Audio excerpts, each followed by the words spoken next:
есть нужно как-то серьезно там, типа, ну, я постараюсь. Что же там было? Давайте другой вопрос.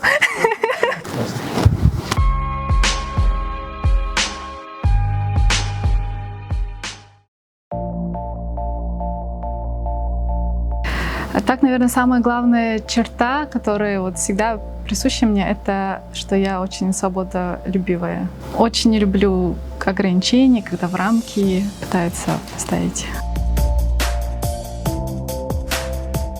На самом деле, заниматься балетом — это не было, знаете, в детстве какой-то целью или мечтой. Я попала, можно сказать, случайно. Мы смотрели дома телевизор с родителями, балетный спектакль, и я сказала родителям, что очень хочу научиться стоять на носочках. И буквально на следующий день или через пару дней мы пришли в балетную школу.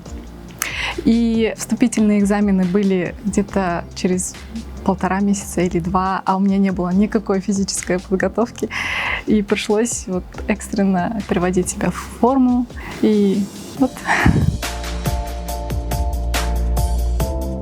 Всегда по-разному. В основном это проявляют интерес, спрашивают, а как это, каково, во сколько начинаем танцевать, какие трудности. Бывают и те, кто удивляются, что это может быть профессией. Многие считают, что это только хобби, как можно зарабатывать, допустим, танцуя, да, на сцене. То есть не воспринимают всерьез такую профессию.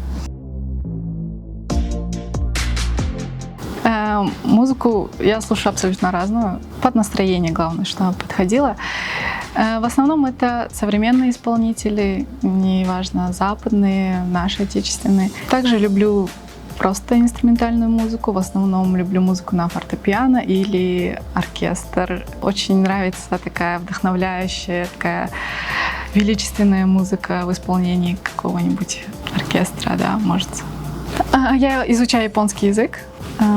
И есть несколько японских исполнителей, которые я очень люблю слушать.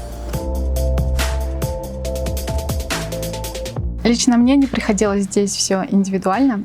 Мне повезло, что у меня нет расположенности к полноте, а держать диету мне приходилось только по состоянию здоровья, и все.